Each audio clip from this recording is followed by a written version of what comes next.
Okay.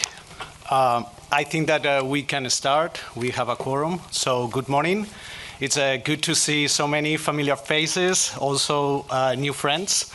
I want to welcome also to those people who are joining us online around the world. I'm José Luis de Haro with the Communications Department here at the International Monetary Fund. And we are gathered here today for the launch of our latest World Economic Outlook, Global Economy in the Shadow of War.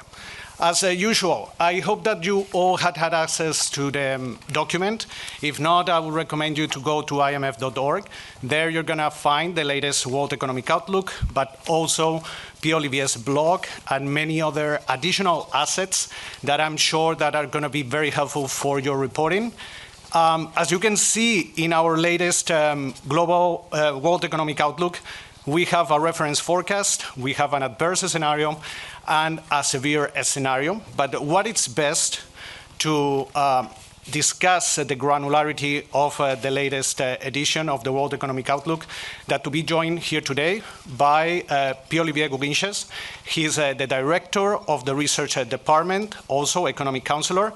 Next to him are Petia Cueva Brooks. She's deputy director of the research department. And last but not least, we have Denise Egan. She is division chief with the research department. As usual, we're going to start with Pierre Olivier's opening remarks, and then after that, we are going to proceed to your questions. So without further ado, Pierre Olivier, the floor is yours. Thank you, Jose, and good morning, everyone. So despite major trade disruptions and policy uncertainty, last year ended on an upbeat note. The private sector adapted to a changing business environment, helped by lower than announced US tariffs, fiscal support in some countries, favorable financial conditions, and a tech boom. Despite downside risks, this momentum was expected to carry into 2026, and we were looking to lift up our global growth forecast. Now, war in the Middle East has halted this momentum. The closing of the Strait of Hormuz and serious damage to critical energy facilities in the Middle East raised the prospect of a major energy crisis should a durable solution not be found soon. Oil and gas prices have increased sharply, and so have the prices of diesel and jet fuel, fertilizer, aluminum, and helium. The overall impact will depend on three channels. First, higher commodity prices are a textbook negative supply shock, raising prices and costs, disrupting supply chains, and eroding purchasing power.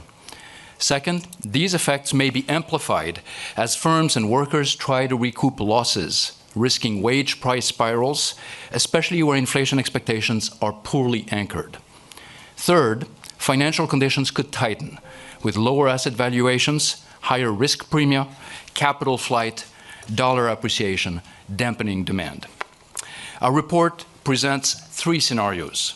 Our reference forecast assumes a short-lived conflict and a moderate 19% rise in energy prices in 2026. Still, some damage will not be avoided. Global growth falls to 3.1% this year, a downgrade from January forecast, and headline inflation rises to 4.4%.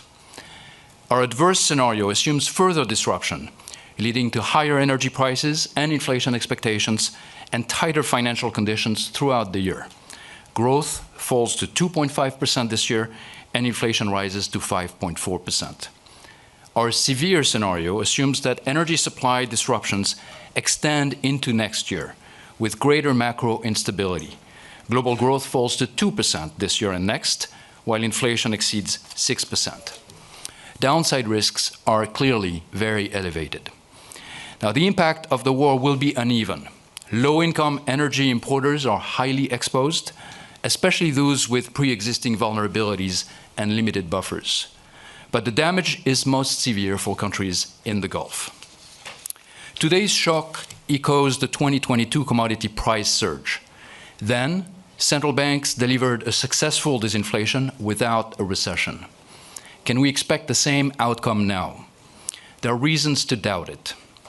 In 2022, inflation pressures were already elevated by post-pandemic support policies.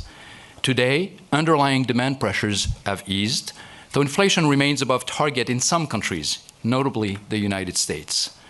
If the shock remains modest, inflation may be more contained, consistent with our reference scenario.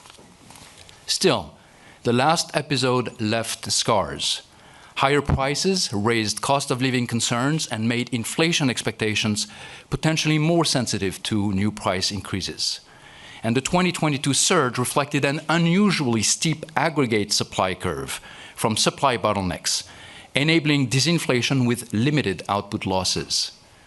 Our analysis shows the supply curve is now much flatter, making any central bank engineered disinflation more costly in terms of unemployment. So what should policymakers do? Let's start with central banks. This is a negative supply shock, and no central bank can influence global energy prices on its own. Markets are already pricing in higher policy rates. However, provided inflation expectations remain well anchored, central banks can afford to wait and watch for now. But they must be attentive to risks and communicate clearly their readiness to act decisively to maintain price stability. In most cases, exchange rates should be allowed to adjust, allowing central banks to focus on their mandates. What should fiscal policy do? With rising public debt trajectory, fiscal space is much thinner than before. Price caps, subsidies, and similar interventions are popular, but they distort prices. They're often poorly designed, hard to unwind, and extremely costly. Most countries don't have that luxury anymore. Where support for the most vulnerable is needed, targeted and temporary measures should be deployed, consistent with medium-term plans to rebuild fiscal buffers and avoiding stimulating demand where inflation is rising. Finally, if financial conditions tighten sharply, as in our severe scenario, and global activity deteriorates markedly, monetary and fiscal policy should be ready to pivot to support the economy and safeguard the financial system alongside appropriate financial and liquidity policies. Now, the war demands immediate attention, yet it should not derail from the pursuit of durable growth. It should also spur faster adoption of renewable energy, which can strengthen resilience to energy shocks, improve energy security, and support the climate transition. Advances in artificial intelligence promise large productivity gains, lifting living standards. But the transition may be bumpy. Markets may well be ahead of fundamentals. New jobs will emerge, but some existing ones will also disappear. Policymakers should promote adoption while easing the labor market transition. The world economy faces another difficult test: fraying alliances, new conflicts, and waves of inward-looking policies such as trade restrictions undermine cooperation and growth. Growing strains on international order are pushing toward a multipolar world. But a more multipolar world need not be a more fragmented one.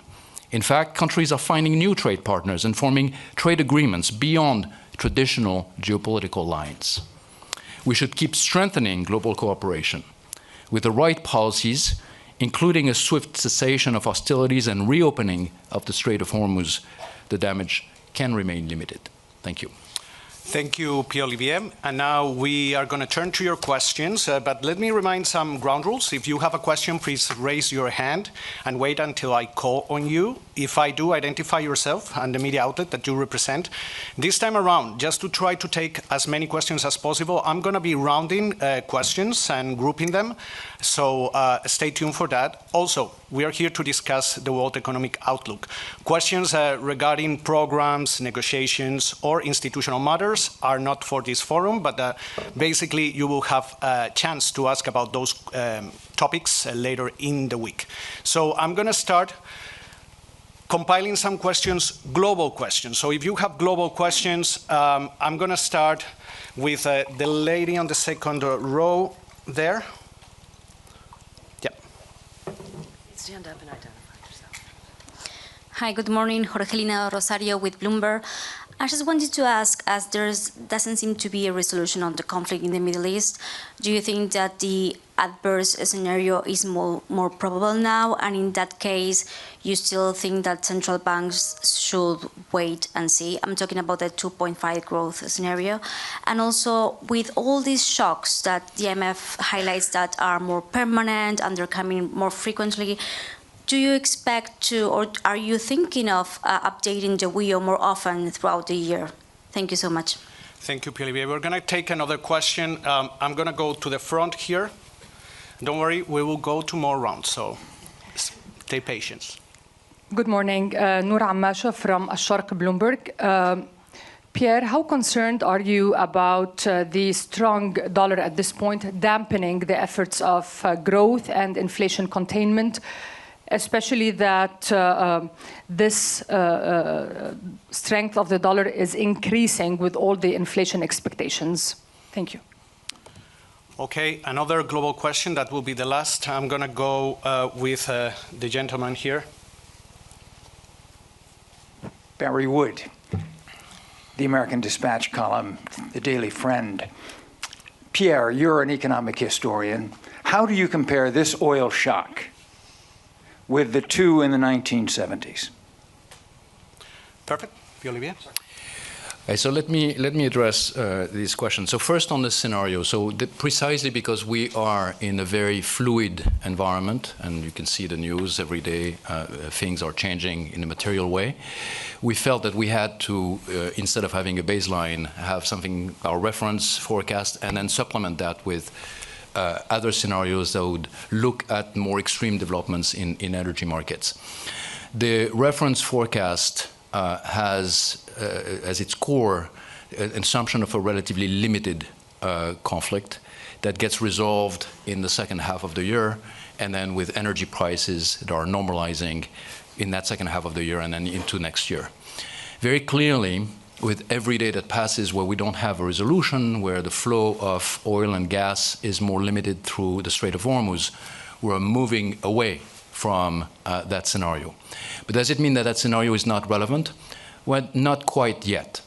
That scenario's core assumption is that oil prices would be around $80 this year. That's an average for the year. Of course, we're above that now. We're close to 100. But we could still have a normalization if a solution is found that would bring down energy prices towards that scenario's assumption.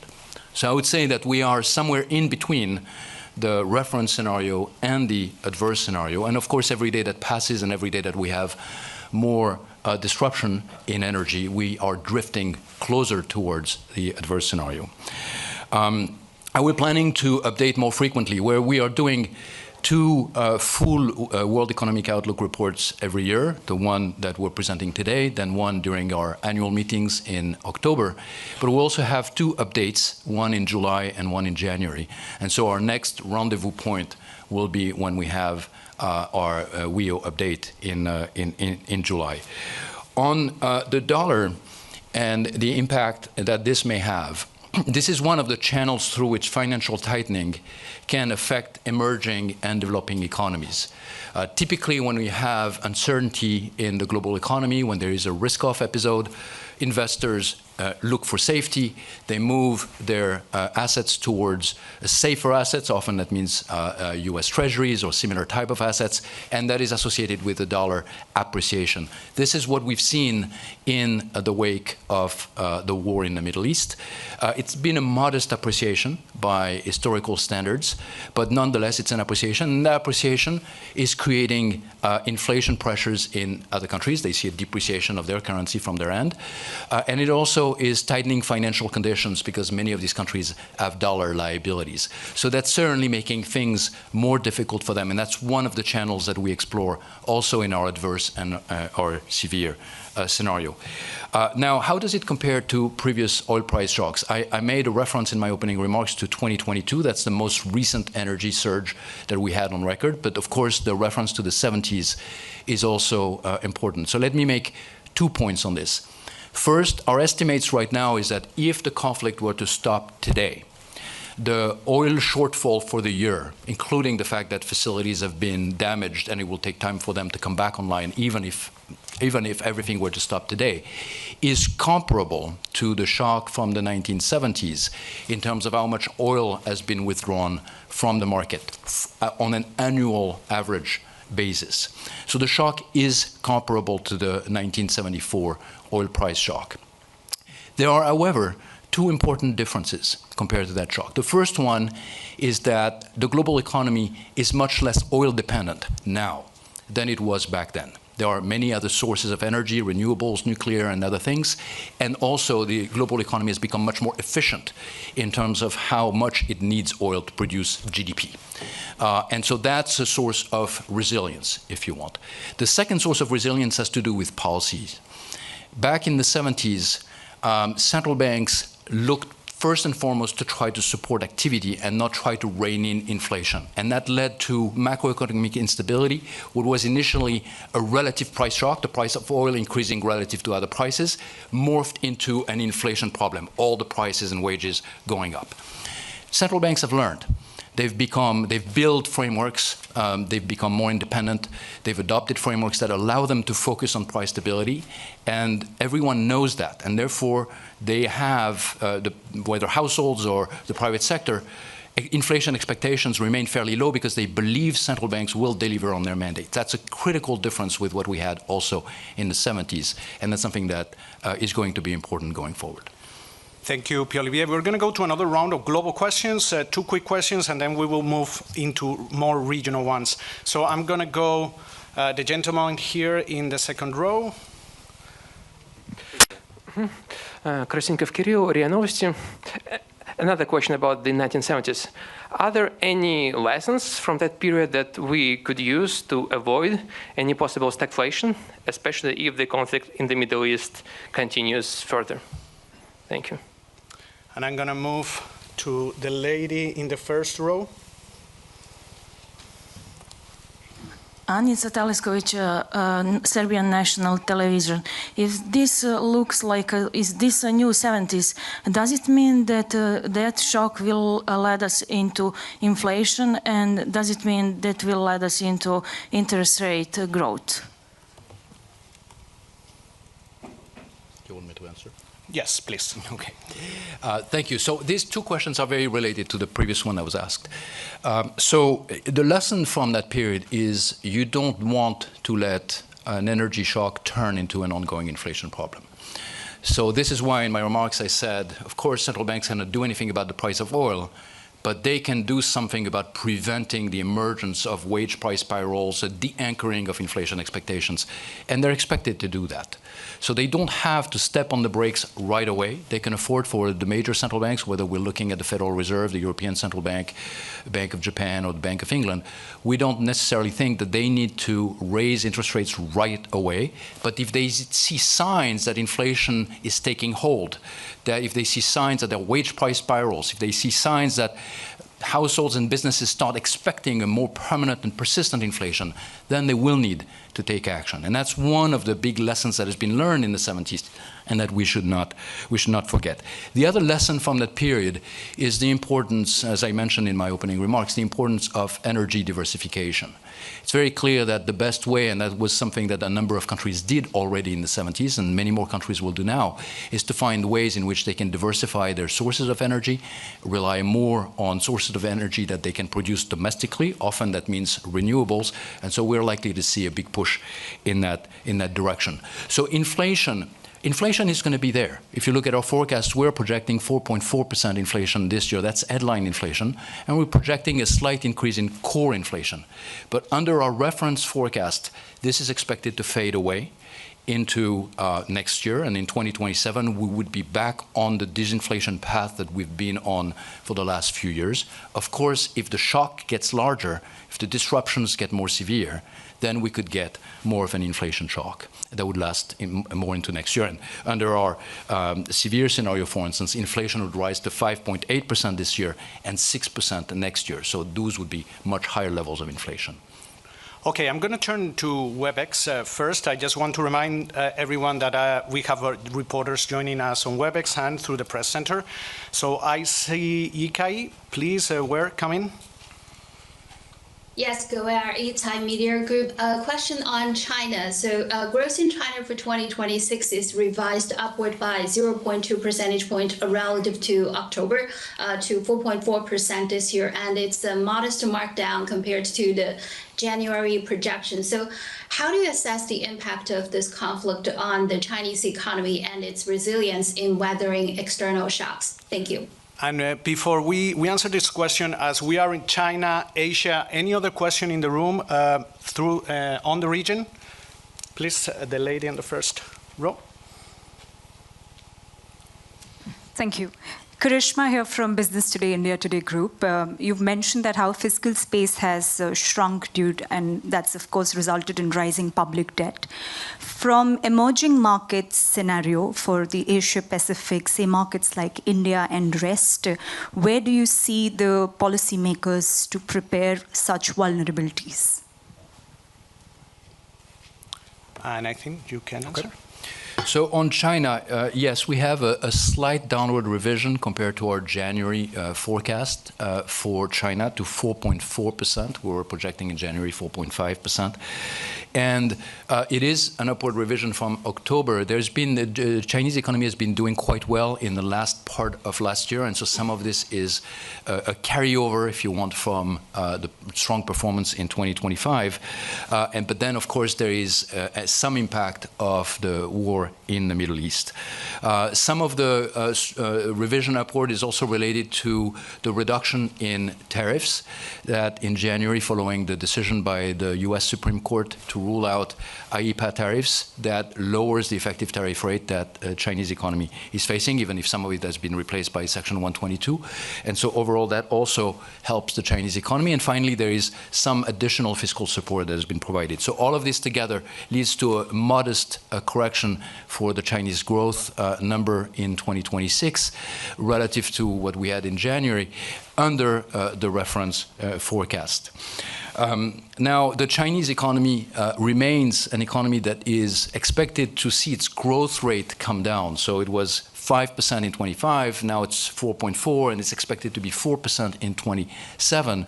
And that reflects some of the domestic imbalances in that economy between an export sector that is doing quite well. There have been very strong performance on the export side, but a domestic side of the economy, domestic consumption, is still fairly weak.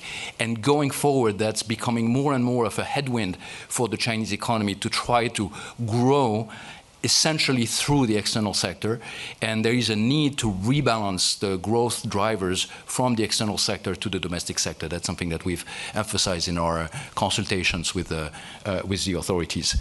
On the question that was asked about debt for emerging market economies, now, the starting point here, and we had the whole chapter of our report in October, is one where emerging market economies have been weathering the recent shocks fairly well, maybe better than anyone would have anticipated. They've demonstrated a huge amount of resilience to the inflation surge, to the COVID period. So the last 10, 15, 20 years have been a period where emerging market economies have really improved their macroeconomic policymaking, their frameworks, and that resilience is likely to be tested. A number of them have elevated debt levels. They don't have a lot of room on the fiscal side, and therefore whatever measures they would need to deploy in order to protect the most vulnerable part of their population as a result of energy and food price increases will have to be very, very narrowly targeted and very much within their budgetary envelope. Okay, we go back to the room. I'm going to go second row here. Hi, good morning. Sue Chan from The Telegraph. A question about the UK. Why is the UK downgrade bigger than other major economies? What can we do about it? And you say in the forecast that you expect the impact of rising energy prices to linger in the UK. Why is that? Okay, any other questions on the UK? Don't worry, we will get to more rounds. I'm just trying to be as effective as possible. Yeah, Alex Brummer from the Daily Mail. the UK has a history of wage price inflation, and indeed there are industrial disputes going on at the moment in the National Health Service. I just wondered if you fear that the UK could be back into a wage price cycle of the 1970s. And before you answer, Pierre-Olivier, we have another question from Tim Wallace from The Telegraph, also saying, please, can you expand on the reasons for the UK downgrade? Yes, very happy to do that. So on the UK downgrade, we have, the UK's numbers are revised down for 2026 by 0.5 percentage point. So we're projecting a growth rate of 0.8%. Now, there are two main reasons for this. The first one is the war in the Middle East, of course, and I'll expand on that in a minute.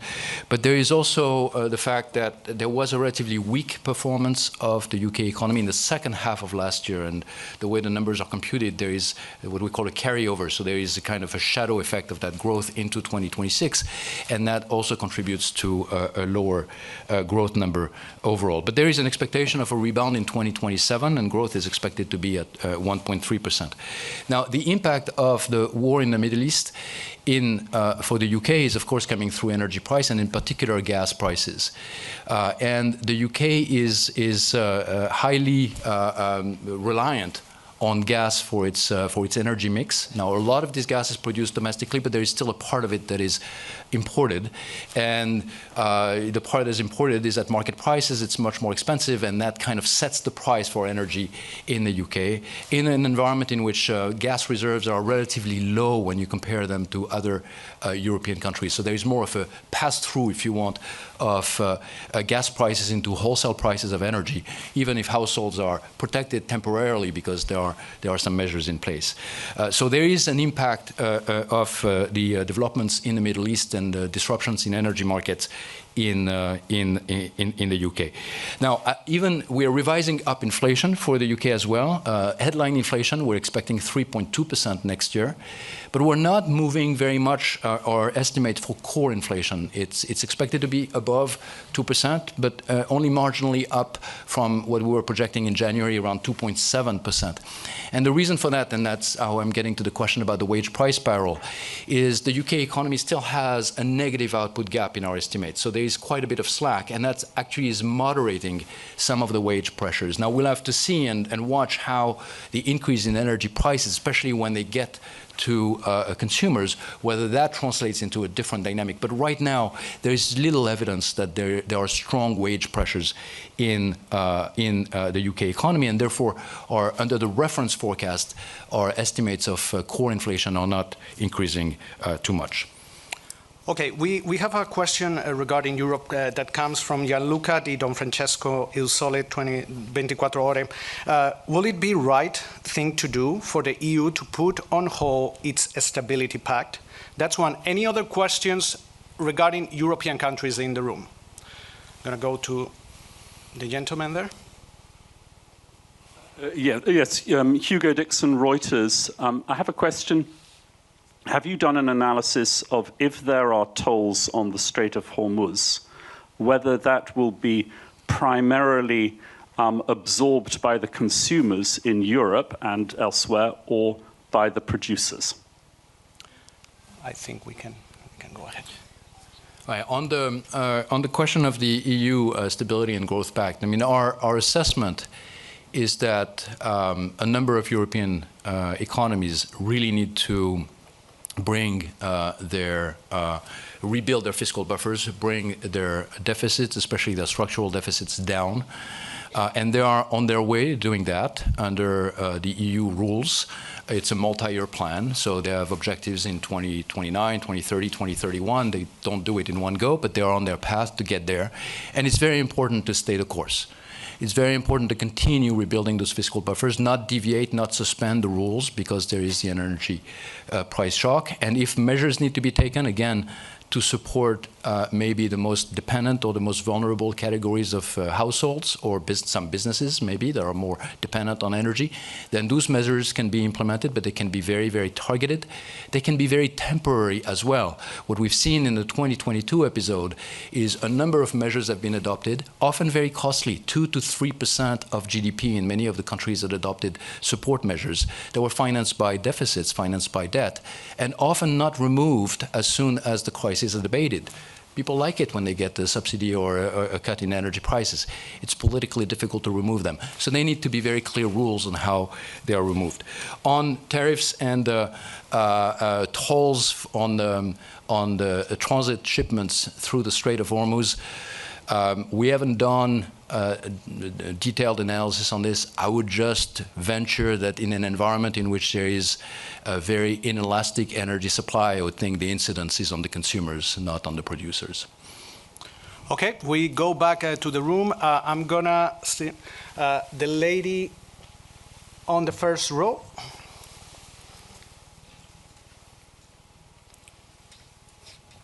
Thank you for taking my question. My name is Nume Ekege from This Day newspaper, Nigeria. Given the tighter global financial conditions, what strategies does IMF recommend for African countries, especially Nigeria, to maintain investor confidence? And also, there's been a downgrade on Nigeria's outlook from 4.4 to 4.1. Can you tell us what's responsible for that downgrade? Thank you. Okay, any additional questions on Sub-Saharan Africa countries? I see the gentleman next. Yeah. Okay. So my name is Desmond Okon. I write for the Cable News Nigeria. So Nigeria is targeting a single-digit inflation of between 6 to 9%. Given the current global shocks, how realistic is that? That's one. All three warring countries are close to the fund. Apart from all you do and your core functions, is there any internal engagement on the part of the fund to see what they can do to potentially end the war? Thank you very much. So on Sub-Saharan Africa, I mean, we are seeing, just very broadly, and then I'll turn it over to Denise, we are seeing some downgrade of growth, and we are seeing some uptick in inflation in a number of countries in the region. So the impact is very much along the lines of what we see more broadly, which is for a lot of the countries, especially the ones that are energy importers, but there are also energy exporters in the region, and so there is some differentiation in terms of the impact. On the fund engagement more broadly, I mean, we are certainly following with a number of countries what their needs might be in the current environment. We're certainly coordinating as well. Our managing director has started a coordination group with the IEA and the World Bank, so we're following developments in energy markets very, very closely. And of course, we're calling for a very swift end to the hostilities and normalization in energy markets. But Denise, over to you. Thank you, Pierre-Olivier, and thank you for the question on Sub-Saharan Africa, and in particular in Nigeria as well. So for Sub-Saharan Africa, we need to, taking a step back, actually 2025 was a relatively strong year, and before the war began, global growth prospects being resilient, and non-oil commodity prices being strong, and external financial conditions being supportive actually helped a lot of countries in the region. Now, with the war, we have reduced global growth and softened prices for non-oil commodities, and also worsened in terms of trade for oil importers, and that's an important aspect for variation within the region as well. And on top of that, the region is also facing significant challenges from headwinds from declining foreign aid, which on the bilateral aid cuts range from 16 to 28% in 2025, and we project that trend to continue. Now, how is that affecting the economy? As Pierre-Olivier said, we have a downgrade on growth by 0.4 percentage point cumulatively for 26 26 and 27. And at the same time, median inflation in sub-Saharan Africa is projected to go up from 3.4% in 2025 to 5% in 2026. And that's all reflecting the high oil and fertilizer prices, fuel shortages potentially, and rising borrowing costs. And fertilizer prices in particular are a concern for the region because of its dependence on agricultural products as well and existing level of food and insecurity. Now, turning to Nigeria quickly, we have revised down Nigerian growth as well by 0.3 percentage point to 4.1 in 2026, and that is reflecting a balance of two forces. One is that the war-related higher fuel and fertilizer prices and higher shipping costs that I mentioned are going to weigh on non-oil activity in Nigeria.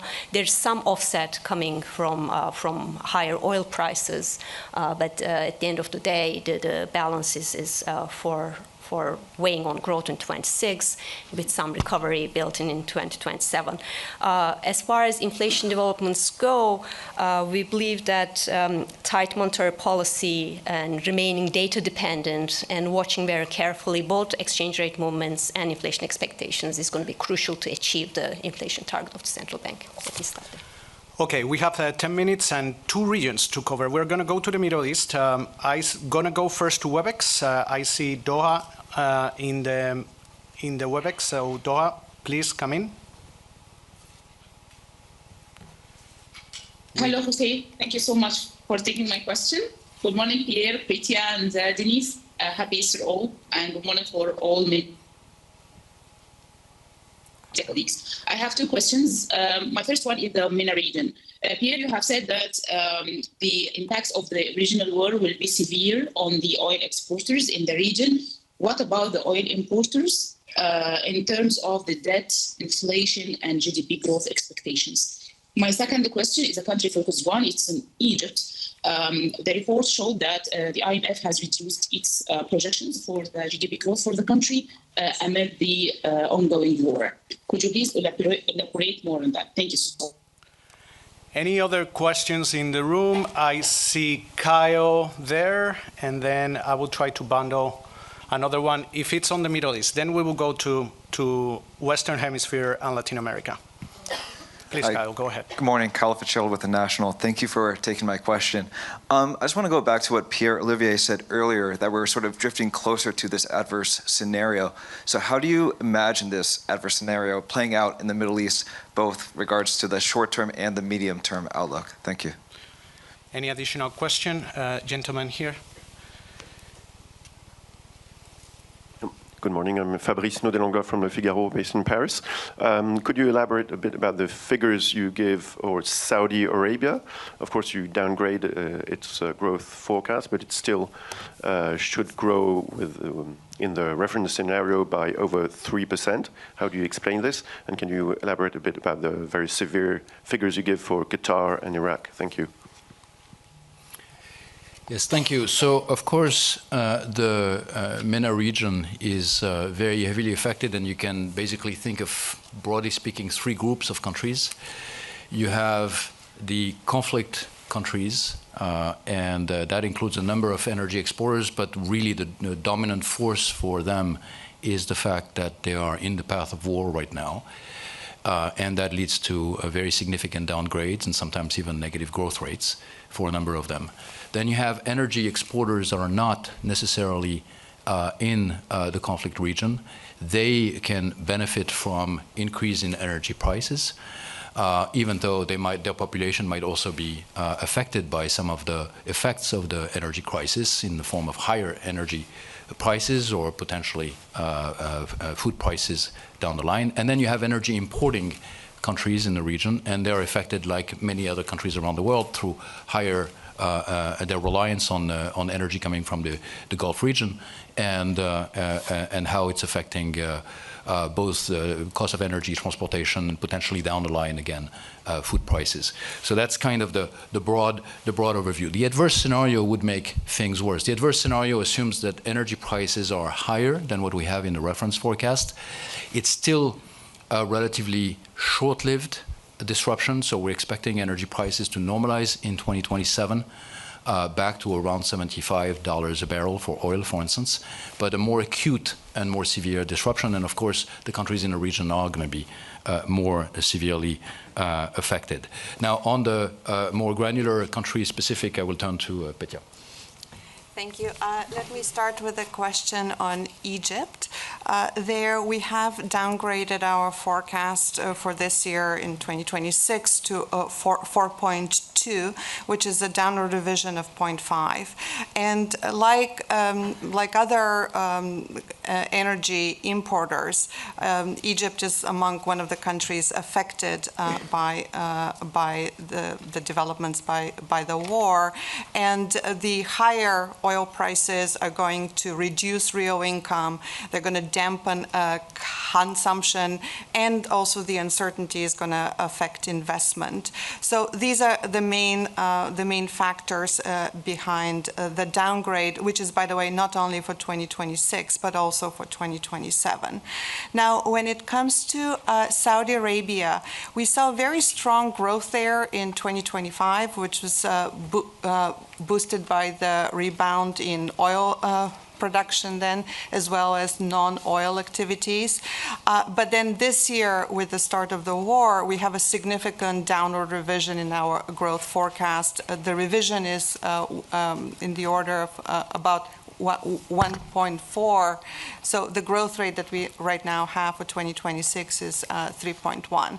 Now, this revision, the biggest factor behind it is the downgrade in the oil activity in the country, and that revision of the oil GDP is a little bit over 3 percentage points. So it's really sizable, which reflects the lower production, which is related to the disruptions due to the war, although there has been some rerouting, which is a mitigating factor. At the same time, we also have lower non-oil activity, as in other regions, the higher commodity prices also lead to lower real income and lower domestic activity. Let me stop here. Okay, we're going to go through a last round, and we have a region that we haven't touched upon. It's the Western Hemisphere, and I'm including Latin America here. First of all, we have a question from Oglovo. How is Brazil positioned to deal with global shocks? I'm going to go to the room. Any other? I see my Argentine friends there. So Paula, Guillermo, please go ahead. Thank you. Paula Lugones, Folklore in Argentina. The outlook revised down Argentina's growth forecast for this year. Was it because of the impact of the war, or there are some other reason? Because Argentina is an oil exporter. And also, can you please also elaborate a bit about the inflation forecast? Thank you. We have a similar question from Infobae regarding Argentina's inflation. Very quickly, I just can get one question here, and then we need to move on because we have literally 3 minutes. Thank you. Hello, I'm Miguel Moscoso from El Seo, Mexico City. Does this economic outlook include an extension of the USMCA, and what other factors will influence economic growth expectations in the region? Thank you. So Brazil, Mexico, and Argentina. Well, let me just say just one quick thing about Brazil, and I'll turn over to Petya. Brazil is actually a net energy exporter, so it's benefiting in 2026 from the increase in energy prices. And we're expecting, however, that there will be either through tightening of financial conditions and also increase in inflation, there might be a little bit of a slowdown in 2027. But let me turn it over to Petya for more details. Keeping the focus on Brazil, we have upgraded our forecast for this year to 1.9. And I think this is not just because of the improved terms of trade, but also because of the very strong second half of last year and the momentum of that also carrying over into this year. It's also important to point out that Brazil is one of the countries with very high share of renewable energy, which is another mitigating factor. Then turning to Argentina, there we do have a downgrade of growth this year of 0.5, so now we're expecting growth to be 3.5. This is very much due to the weaker momentum in activity that we saw in the second half of last year, and I think that is the main factor. As you pointed out, Argentina is as a net exporter, so the positive impact of the improved terms of trade is also offset by the fact that with the higher commodity prices and the higher and the inflation that is eroding real income, and as in other countries that works in the opposite direction. Now, when it comes to inflation, we saw inflation come down from 118% at the end of 2024 to 31.5% at the end of 2025. We are expecting the disinflation process to continue, but a bit more gradually than in our previous forecast. And then finally, just a few words on Mexico, where we do have a slight upward revision in our forecast. We are expecting now growth to be 1.6 this year and 2.2 next year. Part of that, again, is because of developments that already happened in 2025. We did see stronger than expected momentum at that point. So, and on top of that, we also have the lower than expected tariffs than in our previous forecast. So that is offsetting the impact of the war. And when it comes to the USMCA, we've noted that negotiations have started. I think it's too early to evaluate outcomes and such, and this is something that we'll be doing as we have more clarity on the process. Thank you. Thank you, Petya, Pierre-Olivier, Denise, and thank you all of you for attending this press briefing. There's going to be other opportunities during the week to continue asking questions. I want to remind you that the Global Financial Stability Report press briefing is taking place in this same room around 10:30 a.m. Tomorrow, stay tuned for the Fiscal Monitor and the press briefing from the Managing Director, and then later on the week, all those regional press briefings.